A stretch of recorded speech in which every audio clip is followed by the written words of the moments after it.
صفات الكمالية منفرد بخلقه وخلقه بأشرف الخصوصية المكتوب بين كتفيه خاتم النبوة الحبيب العالي القدر العظيم الجاه ولم يخلق الخلاق خلقا مثله لا قبله ولا بعده أفضل منه وأكرم منزلته عند حضرة سلطان المملكة الأحدية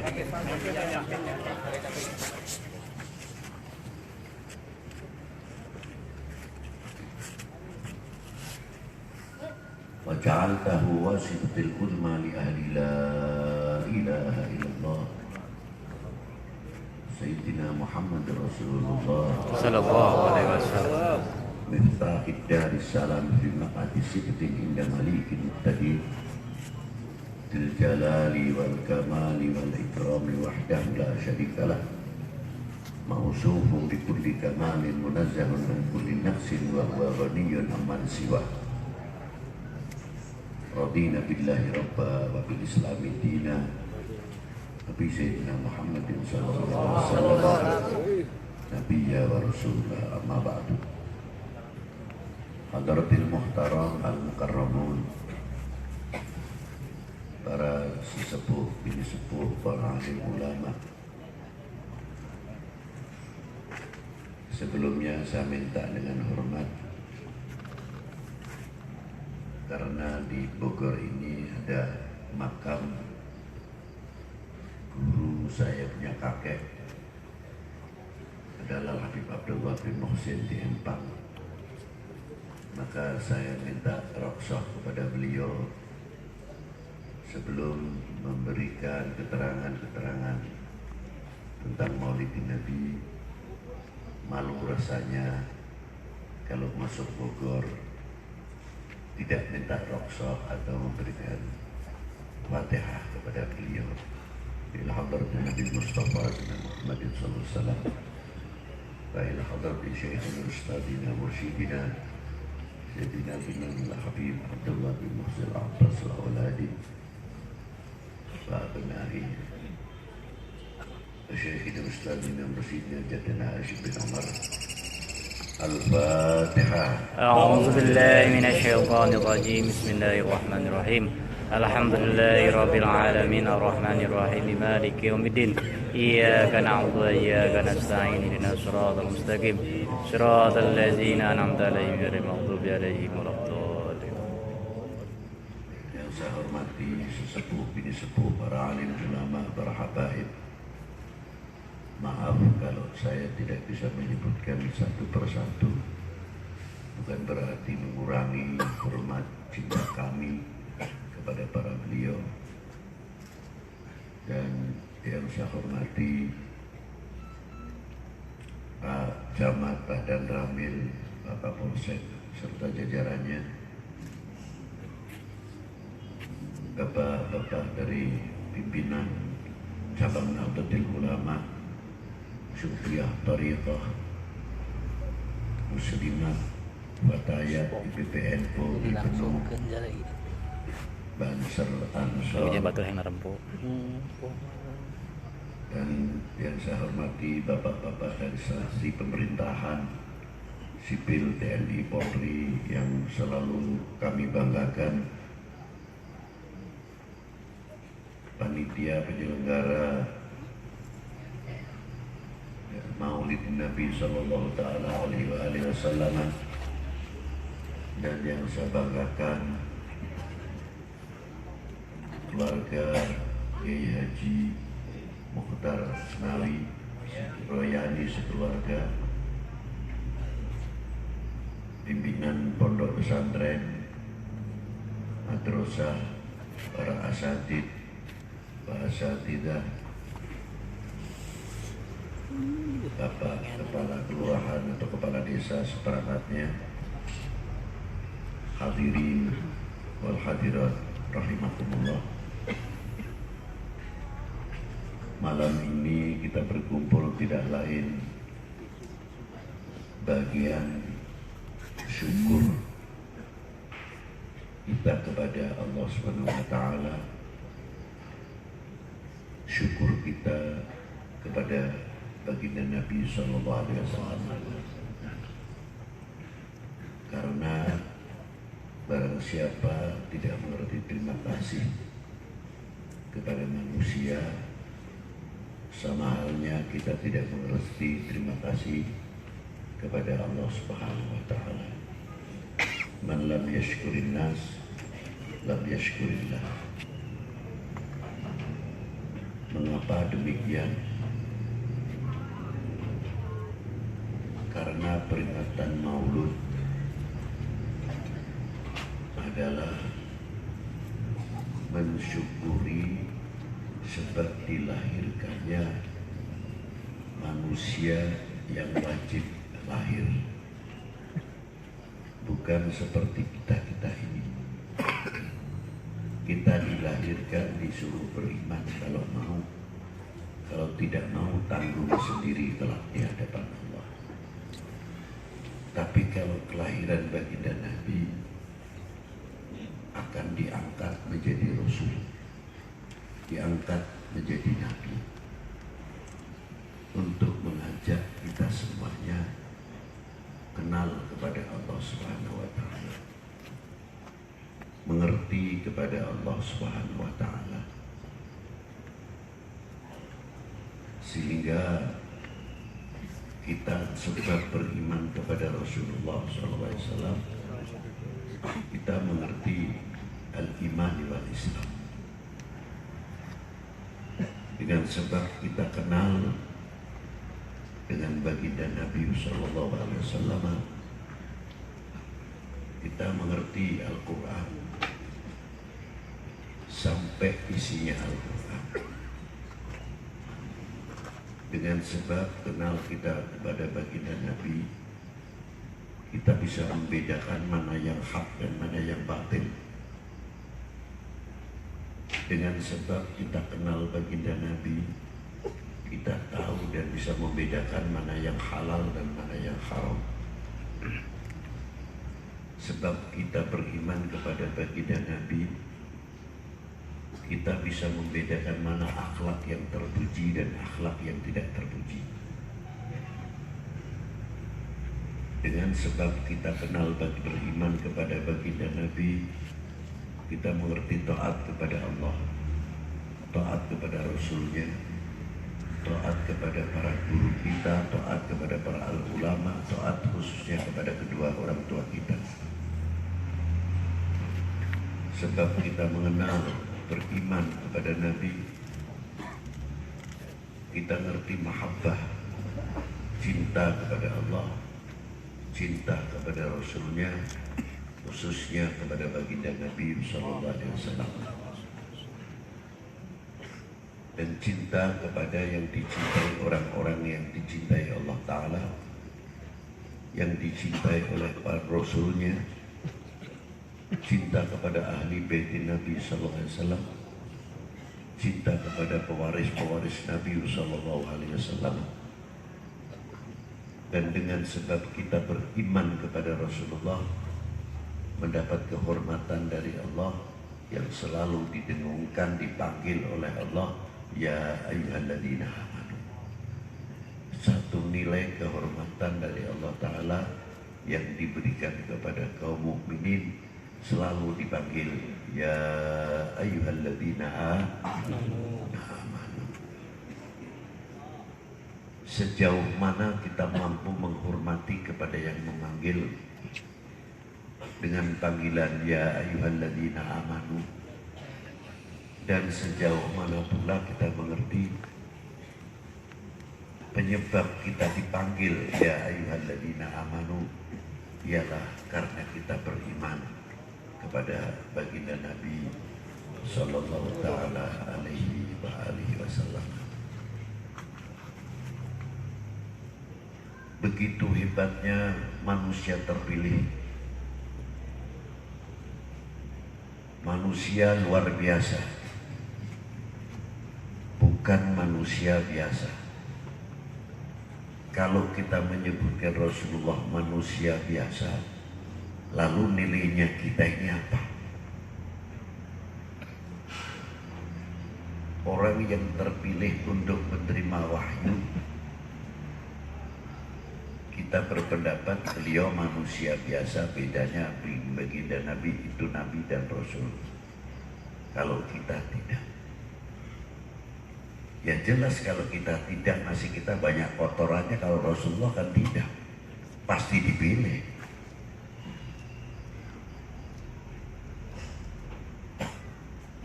Qul innama ana basyarun mithlukum yuha, diteruskan, jangan berhenti mithlukum saja.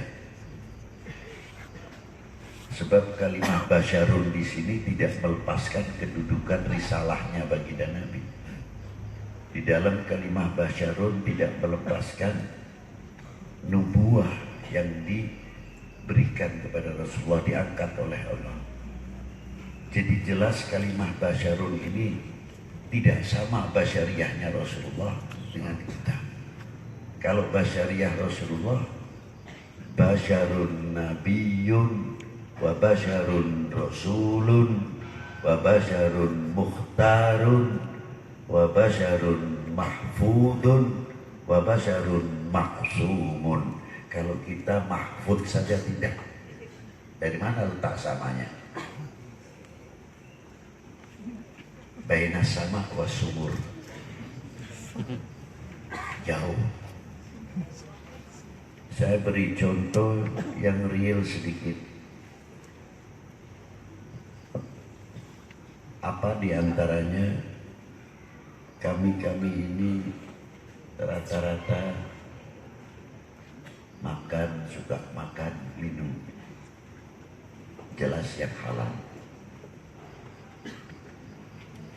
Yang mau dimakan sendiri, kita bisa menghormati atau tidak?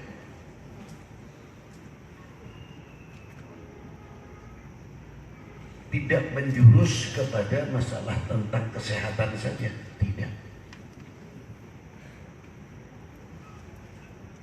Piringnya mesti bersih, tidak piring yang kotor. Bahkan kalau di prasmanan yang sudah piring bersih dielap lagi bersih.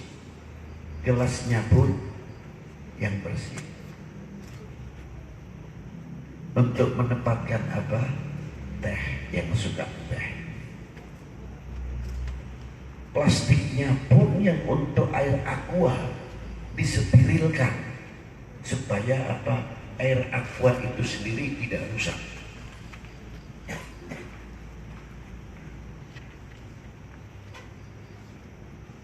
Piring sama tempat nasi yang akan kita makan. Apakah kita menghormat nasi? Tidak.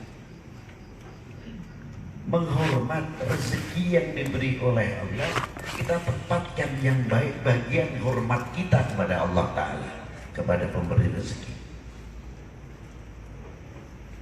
Apalagi itu mau masuk ke perut kita, ke mulut kita. Tidak cukup hanya bersih, bismillah, Allahumma barik lana fima razaqtana wa qina. Mengapa kalimahnya jamak? Ajib kan? Allahumma barik lana fima razaqtana wa qina adzabannar. Di antaranya menggunakan kalimatul jamak, saya ingat, Mas, tolong aja di foto nih ya, Mas. Aku ora konsentrasi dulu ya.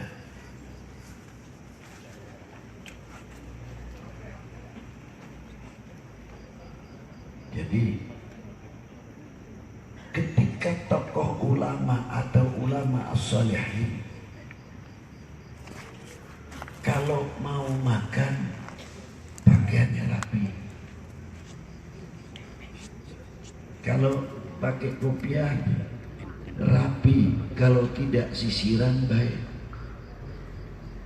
duduk dengan baik, apa menghormat nasi Saya tanya pada guru saya, ya Syekhana, tolong ajarkanlah kami ilmunya kita makan. Dijawab oleh guru saya, Habib, saya makan dengan pakaian begini. Guru saya itu rapi kalau bajunya dipakai rapi sekali, duduknya baik. Saya terang-terangan tertarik, apa rahasianya saya ingin tahu. Maka saya tanya kepada guru saya,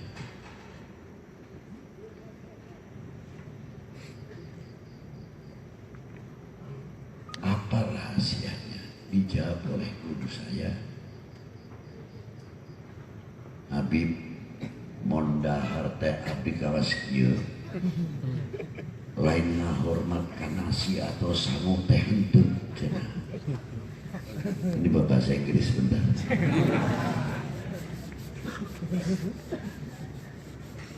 Bukan menghormat sama nasi, bukan menghormat sama air, tidak. Saya menghormati kepada si pemberi rezeki.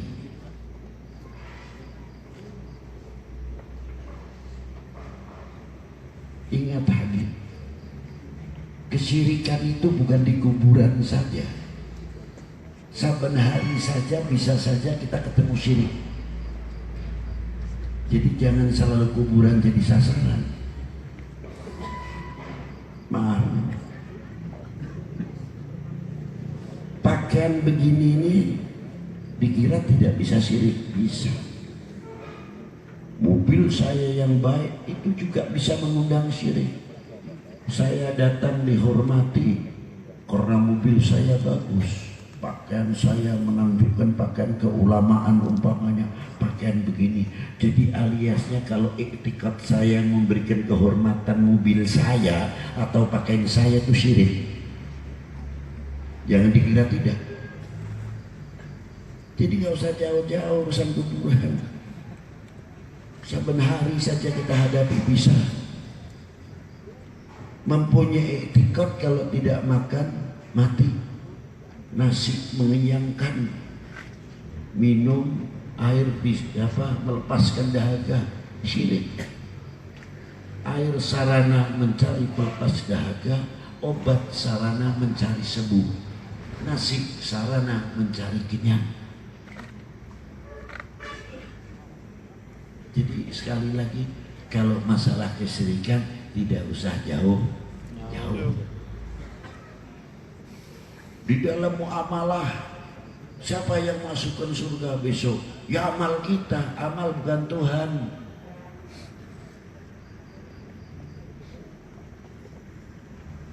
Amal itu kita mentaati perintah perbuatan. Fi'liyah. Sholat 5 waktu, haji, saum Ramadan, akhlak yang baik. Untuk menggapai apa? Rahmatnya Allah Subhanahu wa ta'ala. Udkhulu bi rahmati, tidak mungkin akan mendapatkan rahmat tanpa amal soleh di dunianya. Sebab jadi yang masukkan siapa? Allah Subhanahu wa ta'ala.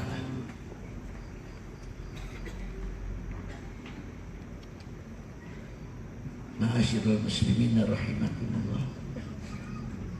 Jadi kita makan ini, yang pertama kita menghormati kepada si pemberi rezeki. Bila jatuh 1 butir nasi, 1 butir nasi nih jatuh, kita terkadang keluar sombongnya.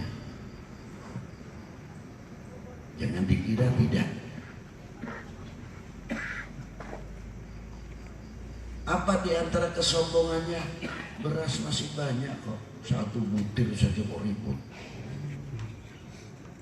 Kan baru panen, kan baru beli, sombong.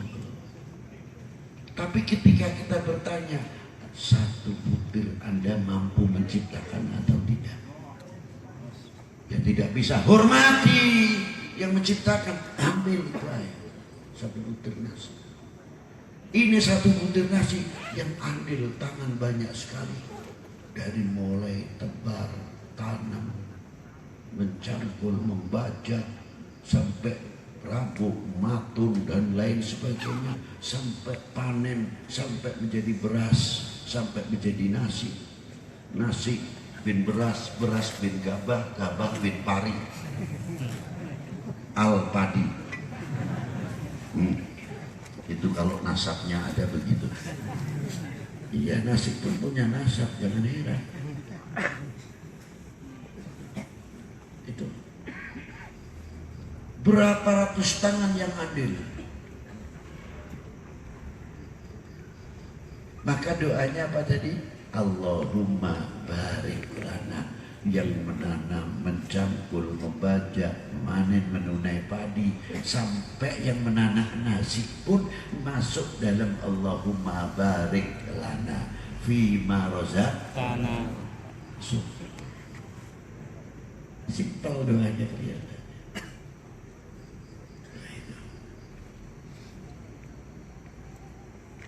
Waqina ada. Semoga yang kita makan ini belum tentu masalah haram subhatnya, kita terkadang tidak tahu. Maka kita di waktu niat makan harus pakai niat, aku makan biniatul untuk bekal ibadah. Kalau sudah untuk bekal ibadah, insya Allah menjadi darah daging untuk diajak nasihat, mundur. Karena apa? Niatnya kuat. Likuribri iman nawa. Itu hebatnya. Itu baru sebutir nasi. Bagaimana para ulama-ulama tersebut mengikuti jejak baginda Nabi SAW. Kita tarik sekarang. Kita bercermin kepada Rasulullah SAW. Single feather, tantangannya luar biasa. Tidak semudah pertama kali melangkah, bagaimana manajemennya betul-betul rapi. Karena apa? Apa yang membuat Rasulullah tidak ada bani Rabbi wa ahsana taqdibi. Kedua ayahnya, kedua orang tua baginda Nabi diangkat. Abahnya sebelum Rasulullah dilahirkan, Rasulullah umur 6 tahun, ibunya diangkat. Bukan untuk menghinakan atau dihinakan karena yatim, sehingga kita berpendapat ayah bapak baginda Nabi saja belum beriman. Apakah begitu?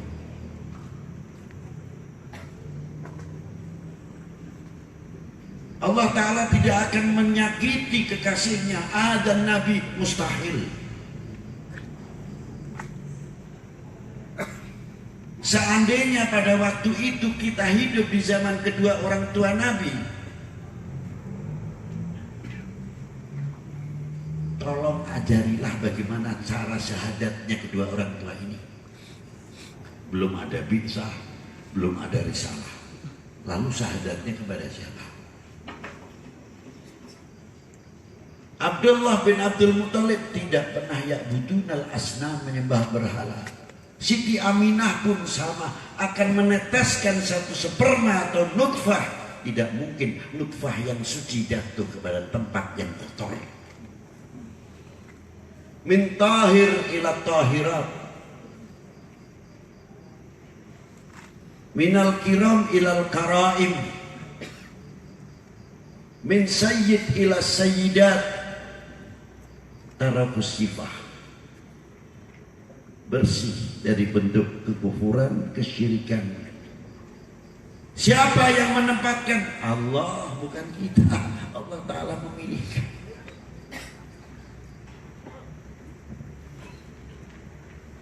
Jadi diambilnya kedua orang tua baginda Nabi SAW untuk apa?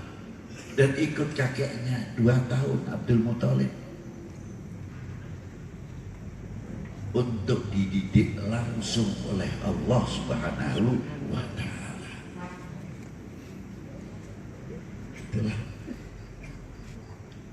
Mustafa demi Mustafa, sehingga bagaimana cara mengislamkan halus sekali dengan akhlak yang luar biasa.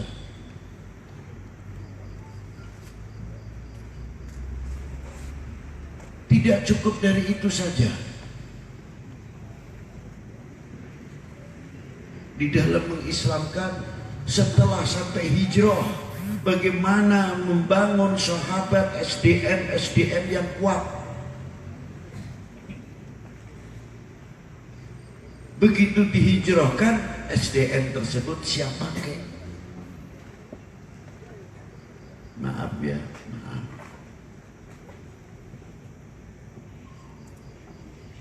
Rasulullah pedangnya diganti dengan apa? Membangun sarana masjid, sarana ibadah, pendidikan, membangun ekonomi. Inilah satu contoh membangun ekonomi. Bagaimana menghidupkan ekonomi hingga muncul deklarasi Madinah. Satu sisi membangun umat untuk kesejahteraan umat, tapi Rasulullah tidak meninggalkan kesejahteraan bangsa. Deklarasi Madinah itu coba dipelajari.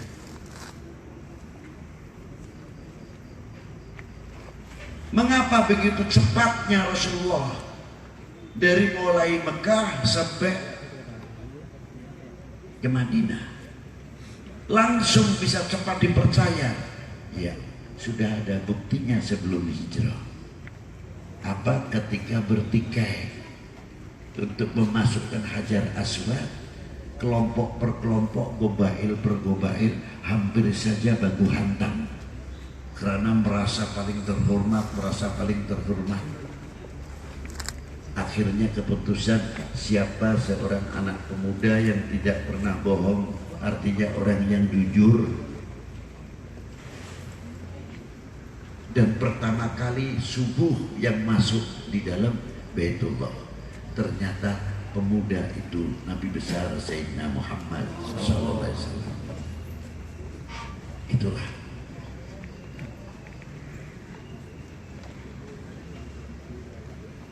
hebatnya seorang pemuda pada waktu itu, tidak mempunyai ego. Kalau saya mendapatkan kesempatan, ya paling depan sendiri, tidak mau memberikan kesempatan kepada orang lain. Rasulullah tidak, sorbannya digelar, nguwongake wong, memanusiakan manusia. Pimpinan gobail ini, pimpinan gobail ini sama-sama mengangkat Hajar Aswad, lalu dimasukkan oleh Rasulullah SAW. Seorang pemuda mendapatkan gelar orang yang jujur, orang yang terpercaya, Al-Amin. Terkadang benak saya itu sekarang kita bertanya, kemana Al-Amin sekarang ini? Kemana Al-Amin? Ribut terus. Kita harusnya menjadi contoh teladan, bukan tontonan tapi tuntunan. Contoh perekat umat, perekat bangsa, memberikan keteladanan luar biasa. Maka ketika Rasulullah hijrah, luar biasa, bangun sarana ibadah. Kalau sekarang mungkin Allahu Akbar, bangun perguruan tinggi teknik sipil, bangun perguruan tinggi kedokteran, bangun perguruan tinggi pertanian, anaknya hafidhul Quran, anaknya hafidhul Quran, tapi dokter hafidhul Quran, dokter spesialis kandungan, Hafizul Quran, dokter spesialis pankreas. Hafizul Quran, dokter spesialis ahli ginjal. Dokter spesialis Hafizul Quran, ahli saraf. Yang satu lagi muhadithin atau apal Quran, insinyur pertanian, insinyur listrik, insinyur bendungan, dan lain sebagainya. Indah betul dunia Islam kalau bisa melahirkan keintelektualan, ilmuwan yang ada di dalam Al-Quranul Karim. Karena Quran bukan dogma saja, tapi dogma yang universal, dogma yang sangat university. Kita ditantang sejauh mana kita bisa menguak mutiara-mutiara terpendam untuk kesejahteraan khususnya umat ini.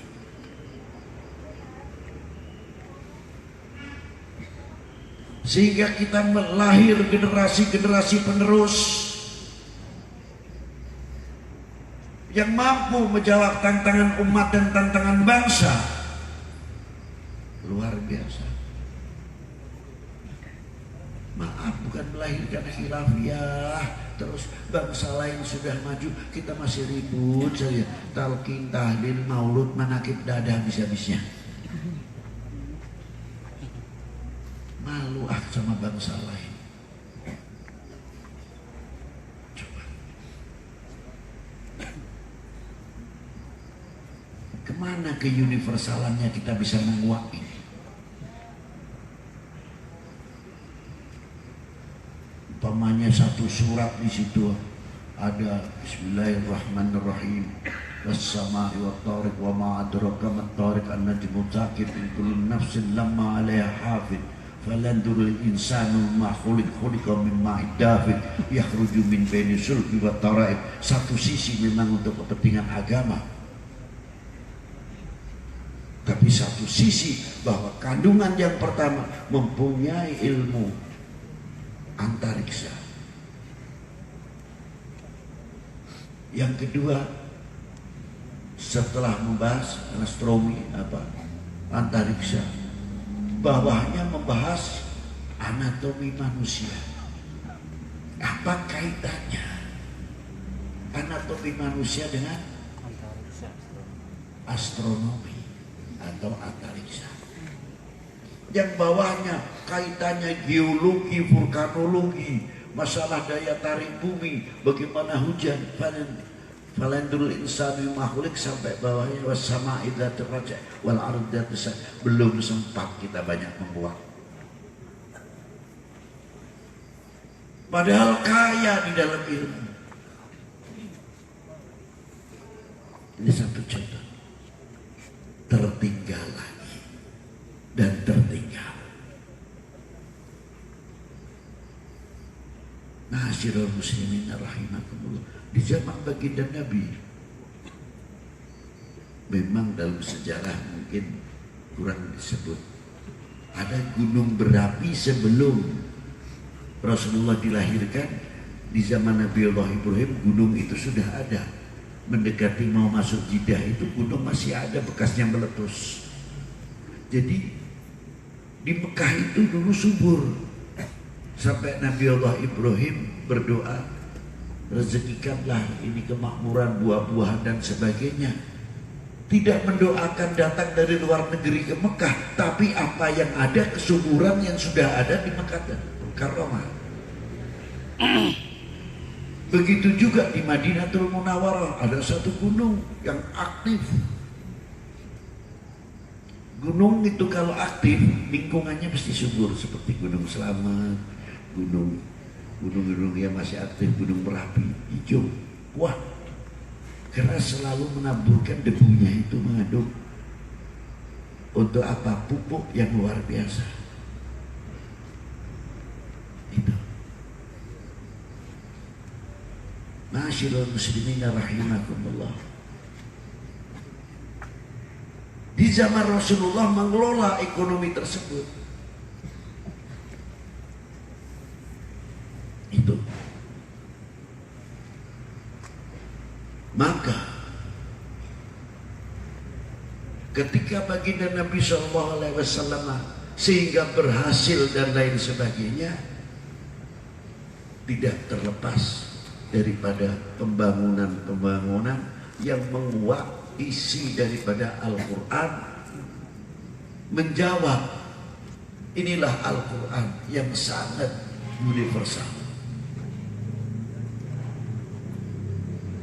sehingga mampu diteruskan oleh para sahabat-sahabatnya. Satu ayat itu tadi, satu surat, kalau saya tafsirkan mungkin sampai pagi. Sepanjang dengan ngantuk kita memble. Jadi kita ringkas saja. Pada waktu itu bagaimana Rasulullah membuat regenerasi, mulai Khulafaur Rasyidin, Abu Bakar, Umar, Utsman, wa Ali radhiyallahu taala anhum. Itu diantaranya, sampai keturunannya Al-Imam Hasan wal Husain. Kurang tahu. Tidak cukup ini saja, pembangunan jiwanya pun ada dengan sanad-sanad musalsal. Apa diantaranya? Ketika Sayyidina Ali datang kepada Rasulullah, "Alimni ya Rasulullah, ajarkanlah kepada kami tariqah yang mendekatkan diri kita kepada Allah Subhanahu wa taala. Aqrabat turuq ilallah." Dijawab oleh Rasulullah, "Ighmid ainika ya Ali." Pejamkan matamu. Duduk tawaruk, lalu Rasulullah mentalkin, "Afdalu ma qultu ana wa nabiyyuna min qabli la ilaha illallah." Sayyidina Abu Bakar mendengar. Hebatnya Sayyidina Abu Bakar, saya kan mertua Nabi, langsung saja sama Rasul, tidak datang kepada Imam Ali bin Abi Thalib. "Ya Ali, ajarkanlah kami jalan untuk mendekat kepada Allah sebagaimana engkau telah mendapat dari baginda Nabi SAW." Ditalkin oleh Imam Ali. Secara tidak langsung Sayyidina Abu Bakar mengatakan, "Engkau sekarang adalah guruku." Pada suatu ketika zikir sirri turun kepada Rasulullah, Rasulullah mentalkin Sayyidina Abu Bakar Siddiq. Sayyidina Ali mendengar, "Oh, saya kan menantu Nabi, suami Fatimah, langsung aja dong minta sama Rasulullah." Tidak, tawaduknya datang kepada Sayyidina Abu Bakar Siddiq, "Ya Abu Bakar Siddiq, ajarkanlah kami zikir sirri, talqinlah kami." Ditalkin oleh Sayyidina Ali. Sayyidina Ali mengakui Sayyidina Abu Bakar Siddiq bagian daripada gurunya. Hebat keindahan hubungan. Tidak cukup dari itu, disambung dengan tali persaudaraan yang sangat kuat. Ketika jatuhnya Persia dilumpuhkan oleh sahabat Umar,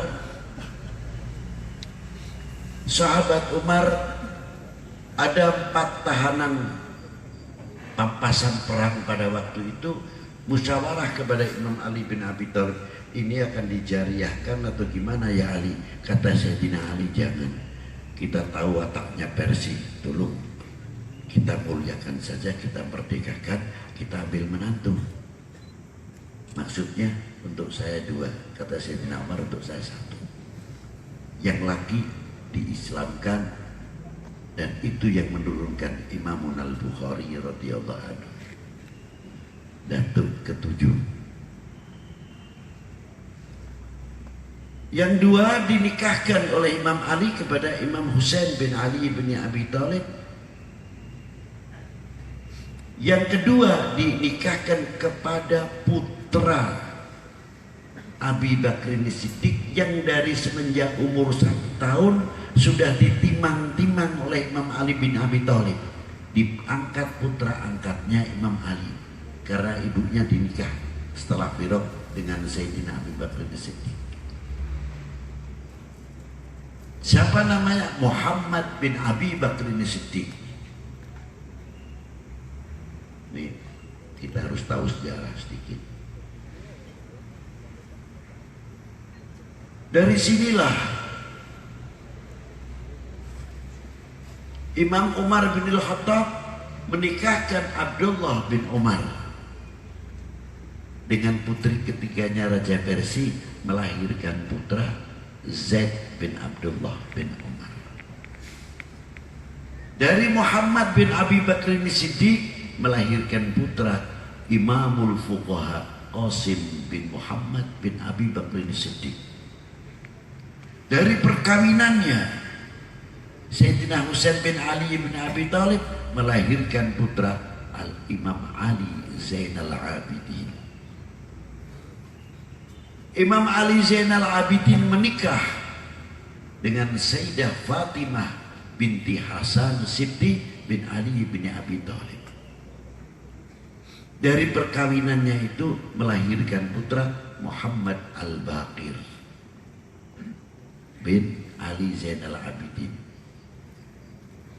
Dari Sayyidina Al-Qasim bin Muhammad bin Abi Bakar As-Siddiq, sepupu dari Imam Ali Zainal Abidin, melahirkan Imam Qasim. Imam Qasim mempunyai putri salehah namanya Farwah bintil Qasim bin Muhammad bin Abi Bakar As-Siddiq. Nikahkan dengan Al-Imam Muhammadil Baqir, melahirkan putra Al-Imam Ja'far Shadiq bin Muhammadil Baqir bin Ali Zainal Abidin bin Husain Siddiq. Dari Al-Imam Ja'far Shadiq ini melahirkan beberapa torikoh. Pintunya paling terbanyak melalui Al-Imam Ja'far Shadiq. Apa diantaranya? Khususnya Naqsyabandiyah, Qadiriyah, juga yang lain. Sayyidi Syekh Muhammad Bahauddin Naqsyabandi dari gurunya Sayyidi Amir Gelal, dari gurunya Sayyidi Muhammad Bahaba Samasi, dari gurunya Sayyidi Ali Romitani, dari gurunya Sayyid Muhammad Mahmud Al-Anjiri, dari gurunya Abu Muhammad Arif, dari gurunya Abdul Khalid Al-Rujduani, dari gurunya Yusuf Al-Hamdani, dari gurunya Abi Ali Al-Farmadi, dari gurunya Abi Ali Al-Maghrabi, dari gurunya Qadi Utsman Al-Maghrabi, dari gurunya Ibnu Qasim Al-Qusairi, dari gurunya Imam Ali Rudibadi, dari gurunya Al-Imam Ali Ridha, dari gurunya Imam Musa Al-Qadim, dari abahnya Sayyidina Imam Ja'far Shadiq, dari kakeknya dan kakek ibunya yang namanya Sayyidina Al-Qasim, Sayyidina Al-Qasim bin Muhammad bin Abi Bakar As-Siddiq, dari sahabat Salman Al-Faris, dari Sayyidina Abi Bakar As-Siddiq, dari baginda Nabi sallallahu alaihi wasallam. Wa kadzalik Sayyidi Syekh Abdul Qadir Al-Jilani. Siapa guru beliau? Abi Said bin Mubarak. Dari Abdul Wahid, dari Abil Hasan Al-Hakkari, dari Abdul Wahid At-Tamimi, dari Abil Farrat At-Turtusi, dari Imam Abi Bakar Shibli, daripada Sayyidi Abil Qasim Al-Junaidi, dari Ma'ruf Al-Karhi, dari Sirri Sakti, dari Hasanul Basri, dari Imam Ali bin Abi Thalib. Juga sanad yang melalui Imam Ja'far Shadiq. Qadiriyah juga punya. Satoriyah juga sama, Sadaliyah juga sama, Alawiyah lebih-lebih. Dari mulai Sayyidina Al-Faqih Al-Muqaddam, dari Wasitotain Al-Imam Abdullah Salah Al-Baghdadi wal Abdurrahman Al-Maghrabi, dari Abi Madyan Al-Maghrabi langsung sampai kepada Abil Qasim Al-Junaidi, sebagaimana sanad tadi saya sebutkan. Dari ayahandanya Faqih Muqaddam, terus dari Imam Ali bin Alu bin Muhammad Syekh Marbat dari abahnya Imam Ali Khalid Qasam, dari abahnya Imam Alwi, dari abahnya Muhammad, dari abahnya Imam Alwi, dari abahnya Imam Ubaidillah, dari abahnya Imam Ahmad Al-Muhajir, dari abahnya Isa An-Nagib, dari abahnya Muhammadin Nagib, dari abahnya Imam Ali Al-Uraidi, dari Imam Ja'far Shadiq. Naqsyabandiyahnya masuk ke Sayyidina Al-Qasim bin Muhammad bin Abi Bakr As-Siddiq, dari Salman Al-Faris, dari Abi Bakr As-Siddiq radhiyallahu ta'ala anhu. Dzikir jaharnya dari ayahandanya Al-Imam Ja'far Shadiq, dari Al-Imam Muhammad Al-Baqir, sampai menyebut Tariqatul Alawiyah, mursyid-mursyidnya Al-Imam Abu Bakar Al-Aidrus Al-Adani, Syekh Abu Bakar bin Salim, sampai Qutbil Irsyad Wasdil Ibad Al-Habib Abdullah bin Al-Haddad, dari Al-Habib Umar bin Abdurrahman Al-Attas, dari Habib Syekh bin Ahmad bin Yahya, dan beberapa tokoh-tokoh mursyid Al-Kamil dari Sadatun Al-Alawiyin. Untuk apa kegunaannya tariqah? Litasfiyatil qulub, karena ada anta'budallah ka'annaka tarah, fa in lam takun tarah fa innahu yarah. Bersembah sujudlah seolah-olah kita melihat kepada Allah. Tapi kalau tidak mampu, merasa dilihat dan didengar oleh Allah Ta'ala, bisa tidak kira-kiranya? Sulit.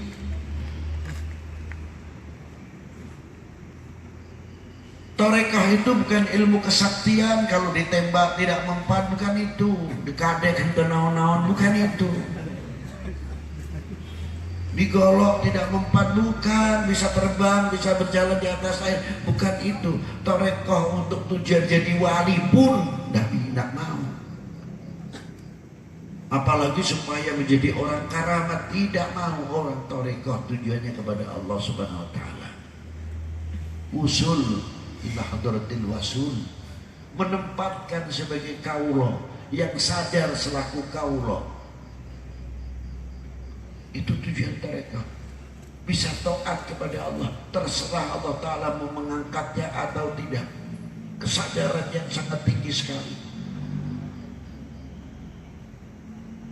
Dengan apa? Dengan zikir itu tadi selalu kita diingatkan, la ilaha illallah.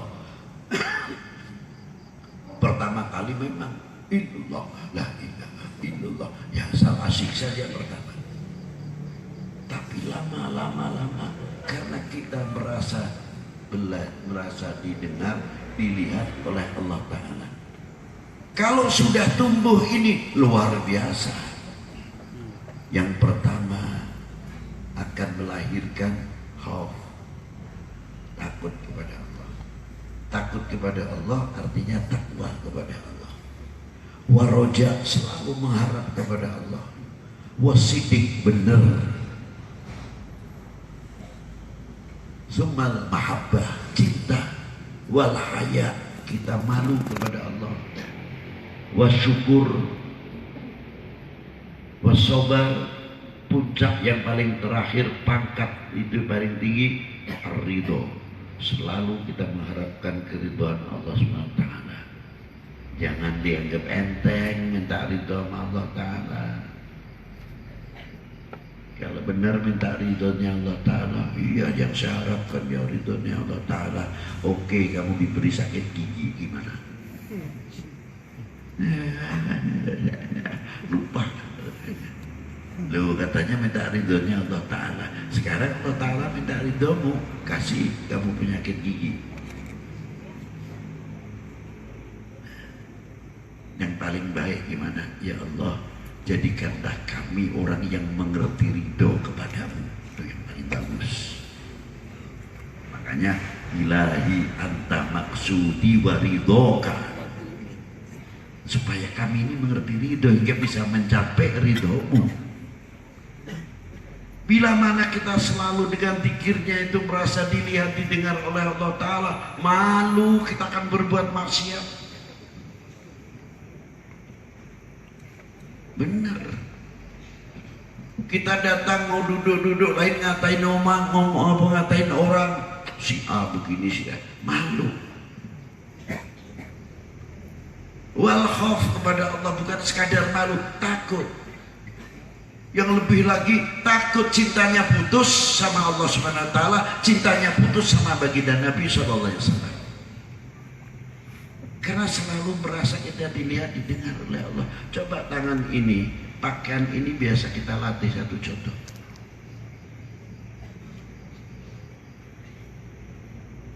Coba kita beri contoh. Kita biasa memakai pakaian tangan kanan dulu. Akhirnya punya gerak refleks. Orang biasa main jurus silat, mempunyai gerak refleks lama-lama, yang karate, yang jujitsu dan lain-lainnya, taekwondo apa sebagainya. Sudah biasa latihan, gerakan refleks itu muncul. Kita biasa ngikuti sunnah Nabi, pakai pakaian tangan kanan dulu, lepas tangan kiri. Masuk ke masjid, kaki kanan dulu, turun kaki kiri.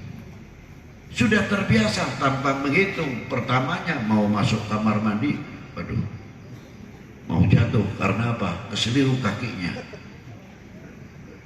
Padahal masuk kamar mandi pakai kaki kiri itu sunnah, di samping sunnah ada luar biasanya apa? Kaki kiri hubungannya paru-paru sebelah kanan. Jadi penyakit-penyakit yang di WC atau di kamar mandi mungkin mempunyai bakteri atau apa yang akan merusak kita masuk ke jantung, ditangkal dulu pakai paru-paru sebelah kanan. Karena apa? Kaki kiri dahulu yang melangkah. Begitu kaki kanan melangkah, terhempaslah yang ukurannya masuk ke jantung, tidak jadi. Itu sunnah Nabi Sallallahu Alaihi Wasallam. Bukan sekadar sunnah-sunnah saja.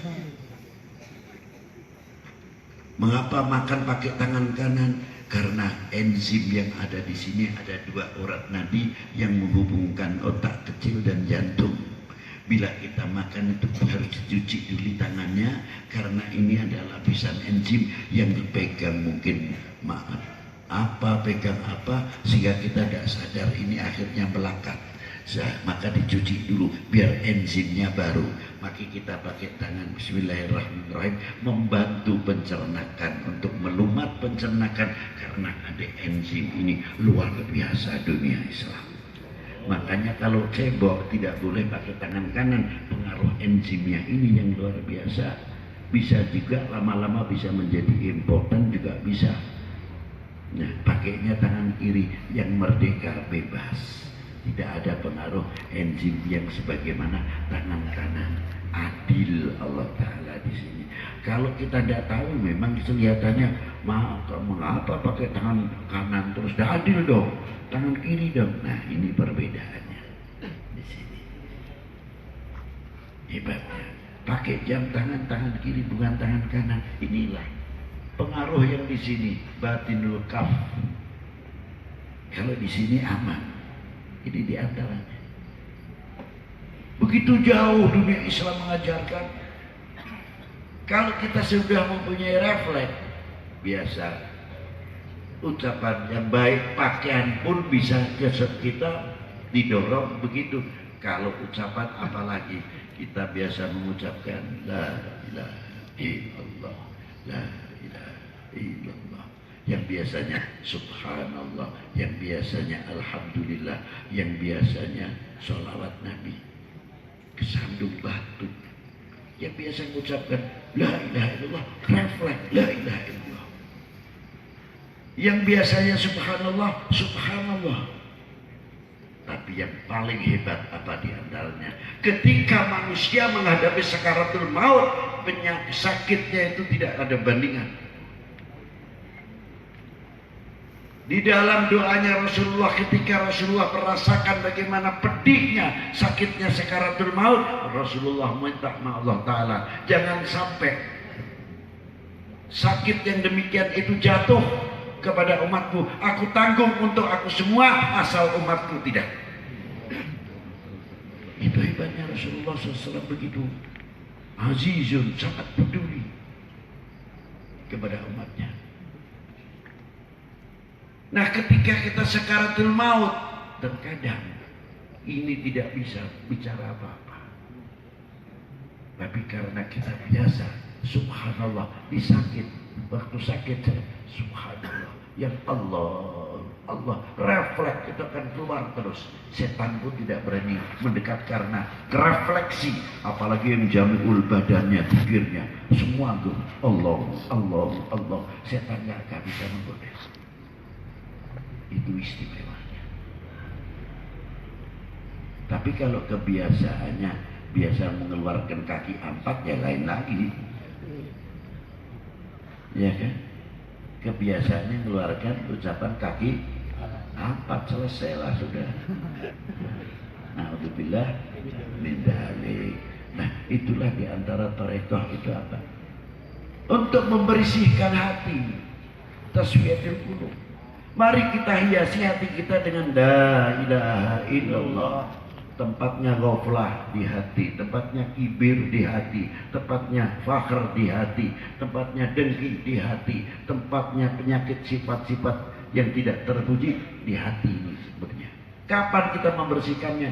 Kalau setiap hari kita wudu, kita mandi, itu zahir. Kita mandiin, kita wudui. Tapi kapan kita mewudui hati kita? Pantas kalau kita banyak ghaflahnya kepada Allah Ta'ala dan kepada Rasulnya, sehingga kita melangkah kepada perbuatan-perbuatan yang merugikan dirinya sendiri, khususnya maksiat. Tapi kalau kita tertanam dengan mahabbah kita kepada Rasulullah, mahabbah kita kepada Allah, insya Allah merasa didengar dan dilihat oleh Allah Subhanahu wa Ta'ala. Inilah itu perjuangan-perjuangan para dahulu. Begitulah. Nih, satu contoh. Ini satu sisi. Belum yang fuqaha. Bagaimana bisa menguak, membuat konteks untuk mempelajari Quran dan hadis sehingga melahirkan Imam Al-Hanafi, Maliki, Syafi'i, Hambali dan lain sebagainya. Tokoh-tokoh kita dibawa mulai periode per periode, menyebar ke seluruh dunia. Sebagian besar artinya pertama kali dibawa khususnya yang ke Indonesia dari siapa? Al-Imam Ali Zainal Abidin melahirkan Syekh Muhammad Al-Baqir, itu anaknya Imam Ja'far Shadiq. Biarlah kalau orang mengatakan apa masih ada keturunan Rasulullah, apakah ada turunan Rasulullah, biar, yang penting kakeknya mengakui masih ada cucunya, selesai. Itu saja. Sehingga Imam Ja'far Shadiq menurunkan Imam Ali Al-Uraidi, Imam Ali Al-Uraidi menurunkan Imam Muhammad An-Nagib, Imam Muhammad An-Nagib menurunkan Al-Imam Isa An-Nagib, Imam San-Nagib, Imam Ahmad Al-Muhajir, turun kepada Imam Ubaidillah, turun kepada Imam Alwi bin Ubaidillah, kepada Muhammad bin Alwi, Alwi bin Muhammad, kepada Imam Ali Khalid Qasam, sampai Syed Muhammad Syed Barbat, sampai Imam Ali, ayah Faqihil Muqaddam Muhammad bin Ali, keturunannya di Hadramaut. Semuanya sebagian besar dia di Indonesia. Yang periode yang dahulu lama Al-Imam Alwi bin Muhammad Syed Barbat melahirkan tokoh-tokoh yang luar biasa, membawa warisan-warisan baginda Nabi Sallallahu Alaihi Wasallam untuk dibagikan untuk kita semuanya ini, sehingga kita kenal kepada Allah Ta'ala, ikut andil besar dalam perjuangan dunia Islam, membawa misi rahmatan lil alamin, membentengi bangsa ini dari keturunan Al-Imam Alwi dan Imam Ali bin Ali Abah Faqihil Muqaddam. Wali 9 periode per periode wali 9. Tidak semua wali 9 itu hidup di satu zaman, tidak. Di zaman Imam Jamaluddin, Imam Ibrahim Asmarqandi, wali 9-nya lain orang-orangnya. Di Imam Sunan Ampel zaman periode itu berbeda. Pada waktu giliran anaknya pun berbeda. Artinya mati satu, ganti satu, mati satu, ganti satu. Kayak wali Abdal itu jumlahnya 7, mati satu ganti, tetap namanya wali Abdal. Yang nukobah, nujabah, yang autat, temurun. Para ulama-ulama kita membawa dari dahulu di samping menyiarkan Islam, bagaimana penjajah Portugis pada waktu itu supaya tidak masuk. Dimulai zaman Aceh, Pasai, Perela dan sebagainya. Tapi sayang, pada 1511 Malaka jatuh di tangan Portugis.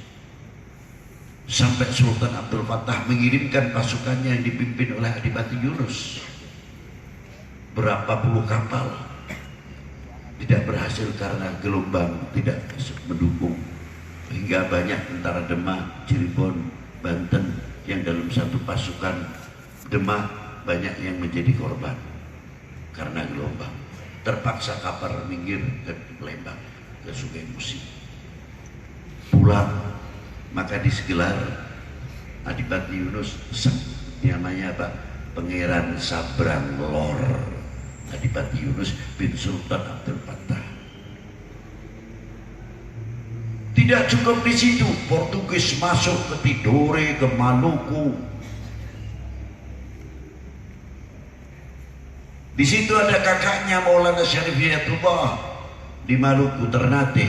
Siapa beliau? Maulana Babullah, yang berjuang dengan Sultan Khairun dan Zainal Abidin luar biasa membentengi Ternate dan sekitarnya.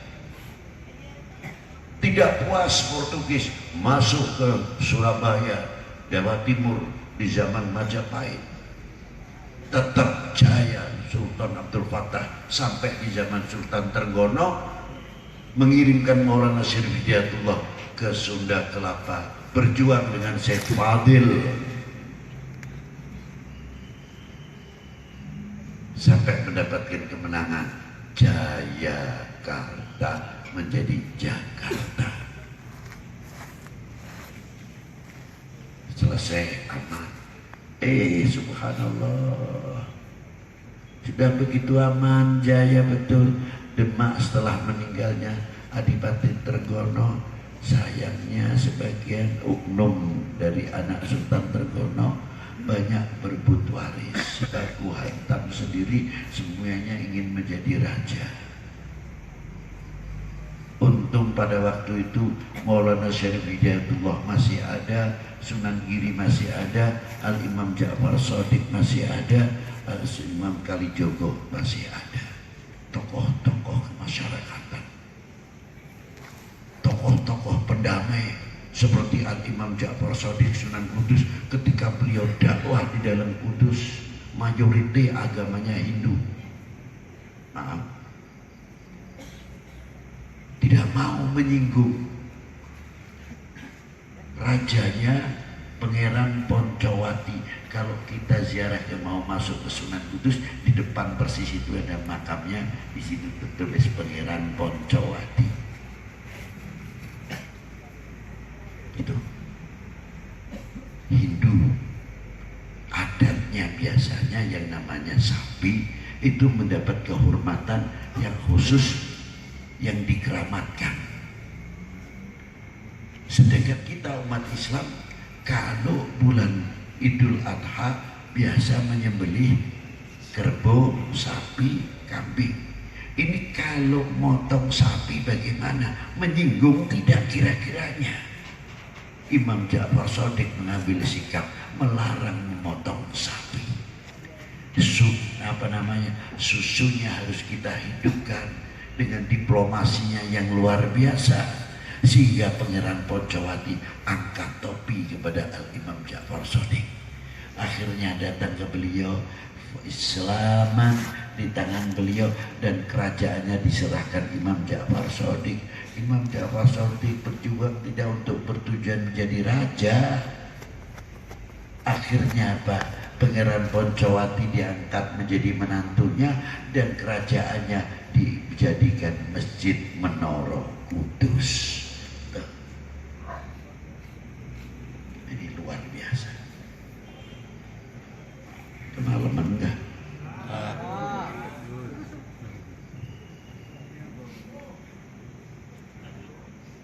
Ini Imam Ja'far Shadiq.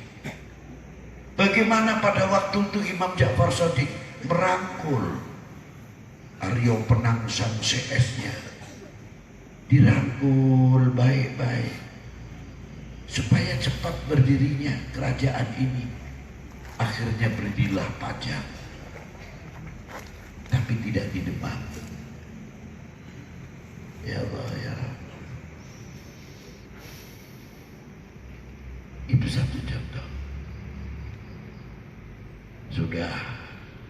muncul VOC lagi di Jakarta.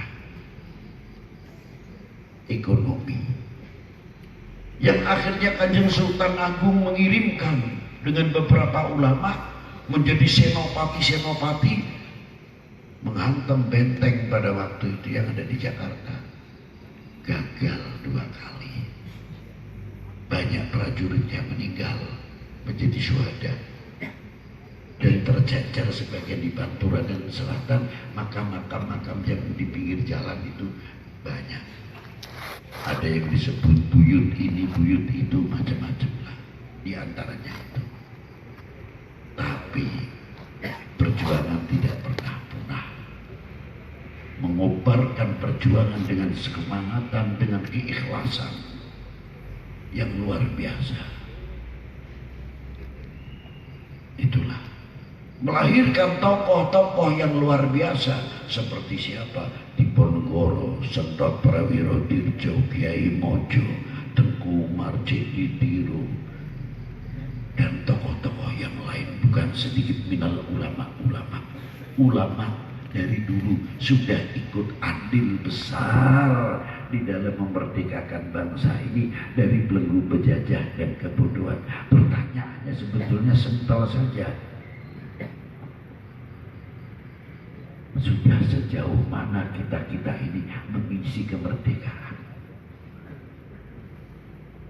Itu pertanyaannya. Apakah kita ikut andil bawa sebedil senjata sebelum 1945 menegakkan merah putih atau mengangkat bambu runcing? Pernah? Yang sudah tua-tua saja, mungkin yang di sini umur 70 saja belum tentu tahu. Coba. Belum setelah 1945 muncul dekadensi lagi. 1948 peristiwa kejadian di Madiun, Siliwangi berangkat untuk mengamankan.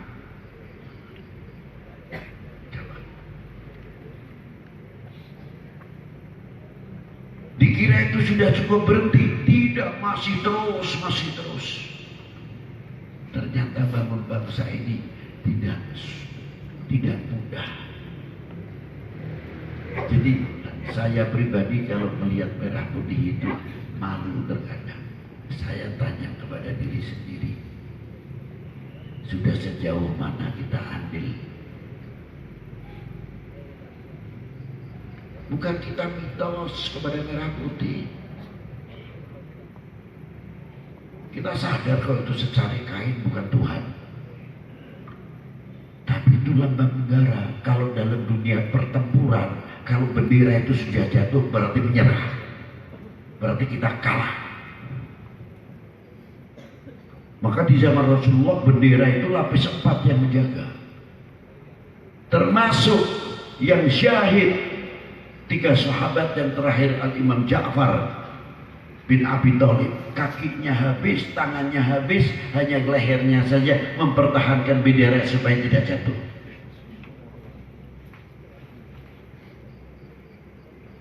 Baca itu sejarah luar biasa. Sampai Rasulullah meneteskan air mata melihat sepupunya begitu mempertahankan. Karena di dalam bendera itu walaupun tidak ada tulisannya misalkan merah putih, tapi kandungannya ada kandungan jati diri bangsa, kehormatan bangsa, harga diri bangsa. Kita hormat itu karena harga diri bangsa, kehormatan bangsa, dan harga diri, jati diri bangsa. Kita hormat, bukan mitos terhadap secari kain. Mestinya kita malu kalau melihat berkibarnya sang-saka merah putih. Pernah andil apa kita? Menjadi pemersatu dan lain sebagainya. Tanggung jawab kita apa? Kepada republik ini, tanah yang begitu subur, makmur, luar biasa, tapi justru kefanatikannya kita kurang, melentur. Ya maaf sajalah, mestinya hasil karya Bumi Pertiwi ini kita harus bangga, walaupun jelek. Tapi ini milik kami kok. Ayo kita rubah supaya kita bisa menghadapi globalisasi ekonomi. Kita angkat hasil karya kami, jambu Indonesia, duren Indonesia, lele Indonesia, ayam Indonesia. Banggakan nama Indonesia, bukan Bangkok lagi-lagi Bangkok. Kapan majunya kalau begitu? Ini dari pertanyaan mestinya. Kalian yang harus menjawab. Kita ini, karena majunya mundur agama ini, bangsa ini ke depan adalah di pundak kalian generasi muda khususnya. Apakah kita sulit membanggakan dan mengharapkan bangsa lain? Hah? Tidak. Memang menjawab tidak gampang, buktikan kalau tidak. Saya kritik tadi, walaupun itu lagu, tapi pernyataan, bukan sekadar lagu, bukan seremonial. Coba kalau melakukan Indonesia Raya, dibelajari, kita ini si komandonya, diharap duduk dan siap di tempat. Tolong yang masih merokok, matikan. Jangan banyak ceprat-ceprat. Ini lagu kebangsaan yang mengangkat harga diri bangsa ini. Karena di dalam lagu Indonesia Raya bukan lagu, bukan seremonial, tapi ikrar yang ada di dalam lagu menjadi lagu kebangsaan, pernyataan Indonesia tanah airku. Bahasa basi atau tidak? Ya. Jawab yang keras. Ya.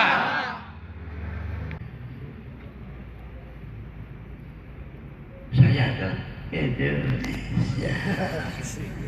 Ya, teman-teman udah dikasih bedil, Pak. Kalau dikasih bedil suaranya dong.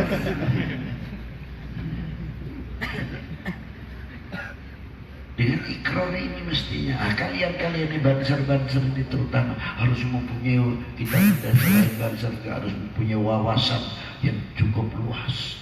Kalau wawasannya luas, nanti enak. Apa diantara bisa memilah kuping kita ini, telinga kita mempunyai filter, mata kita mempunyai filter, tidak asal dapat SMS